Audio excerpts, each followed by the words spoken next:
Well, I would have to say that you need both. You need emotion and you need logic. So in the beginning, I was purely emotional, made a lot of mistakes. I happened to be sitting, I was sharing this story with Dean Soloner just before he came on. I was sitting in Nelson Mandela's living room. We were talking about how do you really make an impact in the world? And we were reading the paper, and I'd reached a point where I was no longer like, oh my God, what am I gonna say?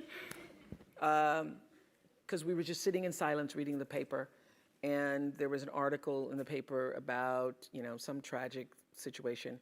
And we both started talking about the way to end poverty is through education. And I said to him, I really, at some point, would like to build a school over here. And then he got up and called the Minister of Education and said, get over here now, Oprah wants to build a school. And I was like, well, I was thinking about it. I didn't say I wanted to do it today.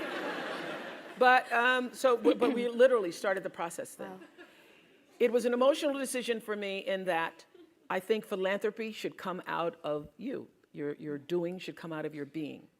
Everybody knows my story as a poor Negro child growing up in apartheid Mississippi. And if it were not for education and being born at the right time, because I was literally born in the year of desegregation, 5 years before, 3 years before, 2 years before, nobody would have even had the hope that my life could have been any different. So because I was born at that time and literally moved out of Mississippi by the time I was in my first classroom. Education really opened the door, as we all know. I'm not going to give you the education speech. How do you change a person's life? I had, prior to starting my school in South Africa, I had this big idea that I was going to, that I was going to take all 100 families out of the projects of Green, and I was going to give them a new life, and I was going to buy them homes and stuff. And that did not work. Yeah. It failed miserably. I had a Big Sister program that I started, failed miserably. So I realized that for me, first of all, I realized you don't change, as you all are recognizing through the SEED program, you first have to change the way a person thinks and sees themselves. So you've got to create a sense of aspiration, a sense of hopefulness, so a person can see, can begin to even have a vision for a better life. And if you can't connect to that, then you lose. You lose and they lose. And it's just money after money after money. So for me, it's using my philanthropy to do what I have found to be enormously helpful.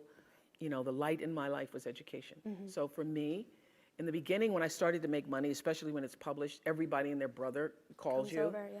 And then you've got to make a decision. Am I going to do what everybody else wants me to do? Or am I going to be led by who I really am? And I learned, as will happen to anybody who's successful in your family, people start treating you like the First National Bank. And you've got to decide. You've got to draw the boundaries for yourself and decide how are you going to use your money, your talent, your time in such a way that it's going to serve you first, because if it doesn't allow you to be filled up, then you get depleted and you no longer want to, you can't keep doing it. Right. So my decisions are now emotional and logical, meaning I choose education, but I do it in such a way that's actually going to benefit the person that I'm serving. Then it's not just, oh, I want to help people, you know? Right. Yeah. Thank you.